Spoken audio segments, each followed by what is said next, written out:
Hai,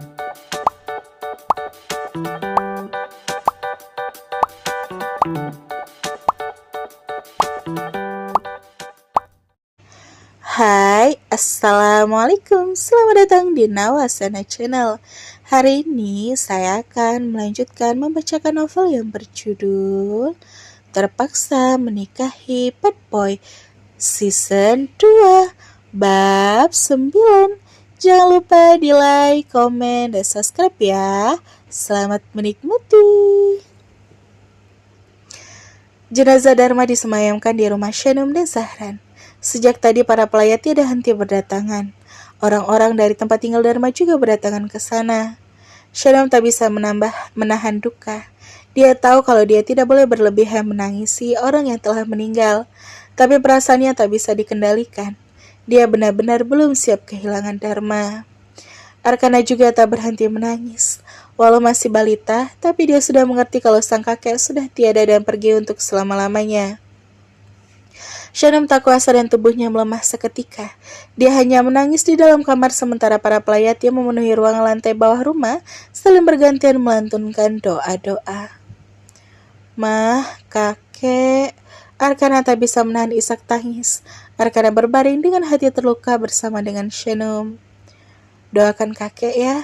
Doakan semoga semua kebaikan dan amal ibadah kakek diterima di sisi Allah. Ucap Shanum dengan wajah memerah dan mata membengkak. Arkana menjawab dengan sebuah anggukan dan dia terus menangis di dalam dekapan pelukan Shanum. Kakek selalu bilang kalau aku harus jadi anak soleh. Iya, kalau kamu sayang sama kakek, kamu harus belajar yang rajin, dengerin kata-kata mama sama papa. Nurut juga sama ibu guru di sekolah. Nasihati Shanum. Arkana mengangguk lagi dan tangan-tangan mungilnya memeluk erat Shanum. Shanum menepuk-nepuk bokong Arkana dengan lembut dan pelan sehingga membuat anak 3 tahun itu kian nyaman dan tertidur. Bayangan-bayangan masa kecil terulang kembali diingatan.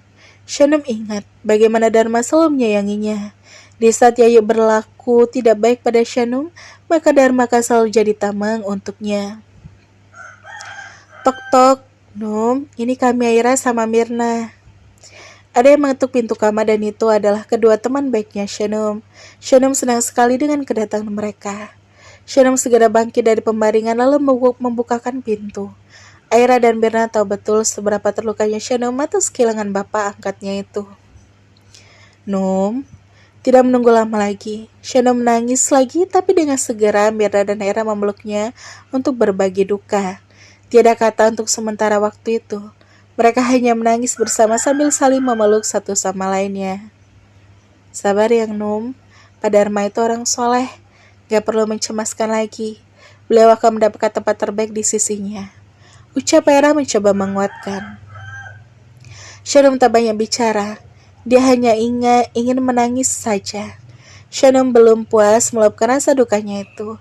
Karena mulai sekarang, tidak akan ada lagi sosok Dharma beserta dengan kasih sayang dan perhatian-perhatian kecilnya.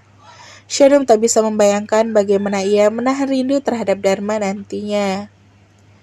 Setelah disolatkan, jenazah Dharma segera dikebumikan pagi harinya. Pagi ini sangat cerah dan pemakaman selalu semerbak bau wangi, dan itu jarang terjadi. Begitu kelapa bunga ditaburkan di atas tanah, Shanum tetap tak bisa menghentikan tangisannya. Beruntung, Zahra selalu setia bersamanya. Memeluk dan menopang tubuhnya yang beberapa kali hampir ambruk karena lemas. Satu persatu pengantar membubarkan diri sehingga hanya meninggalkan Shanum sekeluarga. Yayu terduduk di samping makam dan seakan tak ingin beranjak dari sana. Dia tak ingin meninggalkan kuburan suaminya. Kita pulang sekarang, Bu Yayu. Kita bisa mendoakan almarhum dari mana aja. Ayo, ajak Irena pada Yayu.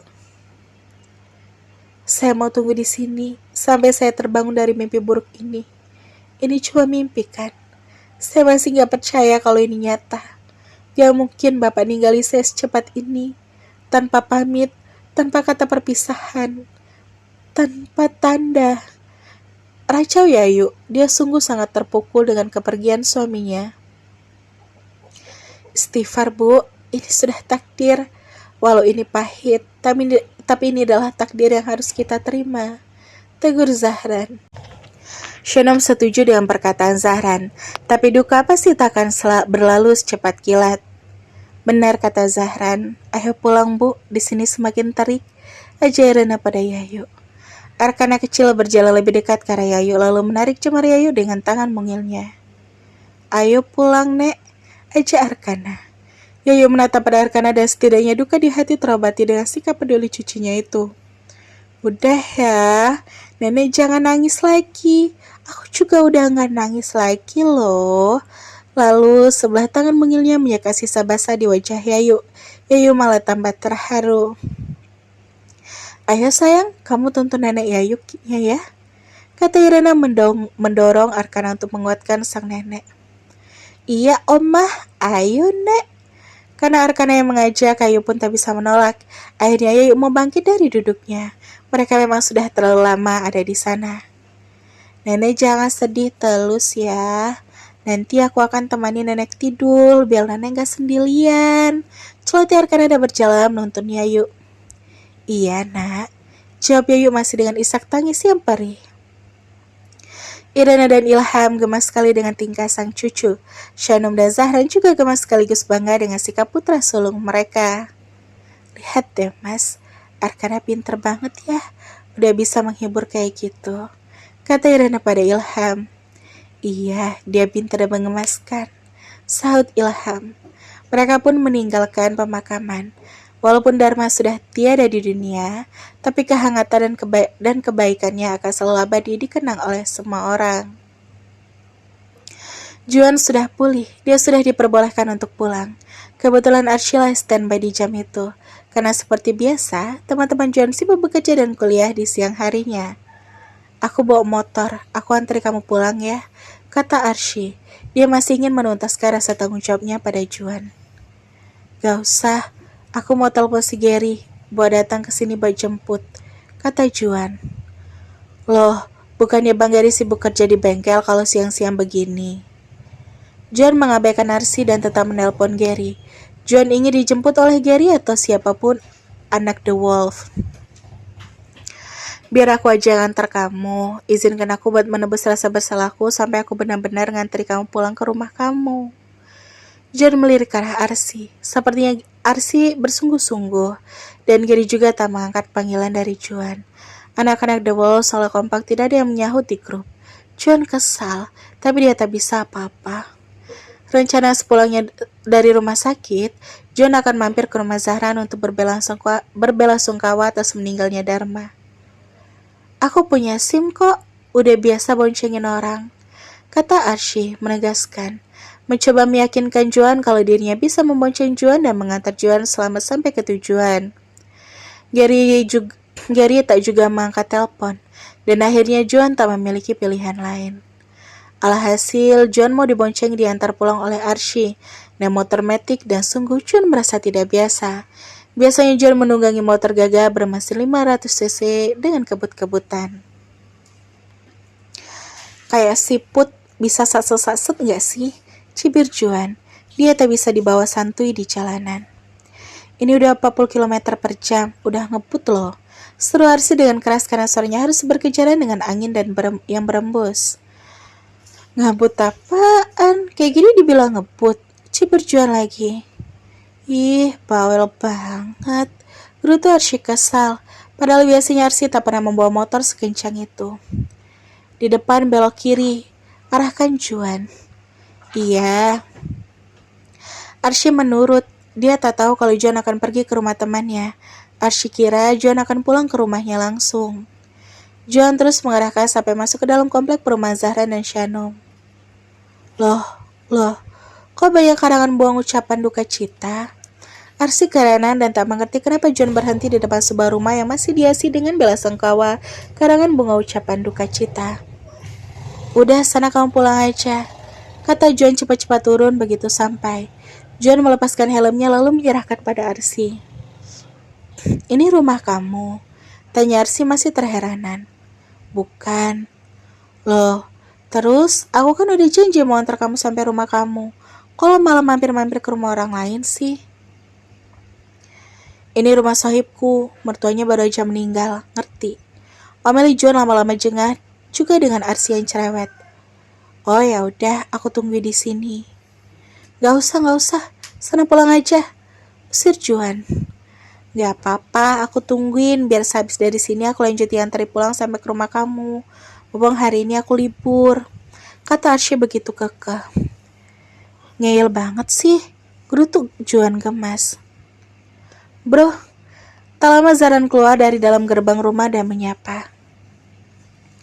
Hai Zah, sorry ya baru bisa datang ke sini. Sau Juan lalu memberi pelukan solidaritas untuk Zahran. Gak apa-apa, thanks. Arsy terbengong. Jadi ini adalah rumah Zahran Aryan Prayoga. Arsy jadi ingat lagi pada temannya yang picik, yang melemparkannya dari circle pertemanan karena mereka tak memiliki pemikiran yang sejalan. Zahran agak heran melihat keberadaan Arsy. Zahran melirik ke arah Juan lalu mengangkat alih sebagai pertanyaan. Siapa dia? Tahu nih bocah rese, gak usah disapa. Dia cuma tukang ojek, kata Juan kesal. Zahran lupa-lupa ingat kalau Arsy adalah orang yang menyebabkan Juan mengalami kecelakaan. Arsy tersenyum lalu manggut penuh rasa hormat pada Zahran. Zahran membalas dengan senyum samar. Om Juan. Setelah itu Arkana muncul dan menyapa Juan dengan hangat. Hai Arkana, what's up little bro? Sapa Juan lalu berjongkok dan memberi tos pada Arkana. Baik om, ayo main balap-balapan. Aku udah beli Hot Wheels yang baru. Banyak banget om. Wah, keren. Ayo. Arsy masih menonton. Dia gemas dengan sosok Arkana. Arsy mengagumi kehidupan Zahran. Itu siapa om? Pacarnya Om Juan. Kenapa nggak diajak juga? Tanya Arkana iseng. Juan merengut. Pacar? Enak aja. Arsy malah jadi malu dan salah tingkah. Bukan, itu tukang gojek. Jawab Juan ketus. Loh, kok tukang ojeknya cantik om? Arsy tambah salting dan gemas dengan celotehan Arkana. Zahran juga hanya menonton dan senyum-senyum dengan yang terkesi jagoan kecilnya itu. Apa hayo, anak mama udah tahu yang cantik-cantik. Shana muncul menyusul ke belakangan sambil membawa sepiring nasi. Ternyata Shana sedang menyuapi Arkana. Wah, siapa ini? Apa ini istrinya? Cantik banget. Kagumi Arsy di dalam hati. Arsy memperhatikan Shana dengan tatapan penuh kekaguman. Hai Num, turut berduka cita ya. Semoga almarhum Pak Dharma ditempatkan di sisinya, di tempat yang terbaik. Kata Juan lalu berdiri tegak lagi dan menyampaikan rasa dukanya pada Shanum. Amin, makasih Bang Juan. Shanum menukas dengan senyum getir yang masih menyimpan luka. Ayo masuk, ajarkan lalu menarik-narik tangan Juan. Iya, ayo, jawab Juan dan menuruti Arkana. Juan benar-benar mengabaikan Arsy yang tak tahu harus bagaimana sekarang. Harus tetap menunggu di sana atau pulang atau bagaimana. Ayo masuk dulu, masukin motornya ke dalam. Persilahkan Shanum pada Arsy. Arsy sampai kaget dibuatnya. Terima kasih banyak, saya nunggu di sini aja. Tugas Arsy dengan segan. Ini temannya Bang Juan kan? Ayo masuk aja, gak usah sungkan. Mari. Arsy jadi tertarik untuk memenuhi ajakan Shanum. Arsy ingin tahu lebih banyak tentang kehidupan seorang Zahran Aryan Prayoga. Dan Arsy juga ingin teguh dengan tujuannya yang akan mengantar Juan pulang sampai ke rumahnya. Yuk, baik, terima kasih mbak. Akhirnya Arsy bersedia. Lihatlah ini Safira, jangan mimpi. Pria yang kamu taksir tuh punya istri yang cantik kayak bidadari. Jangan berharap dia akan berpaling sama kamu. Batin Arsy dengan puas dan bersenang. Sampai ketemu di bab selanjutnya ya. Wassalamualaikum. Happy weekend semuanya. Selamat menikmati.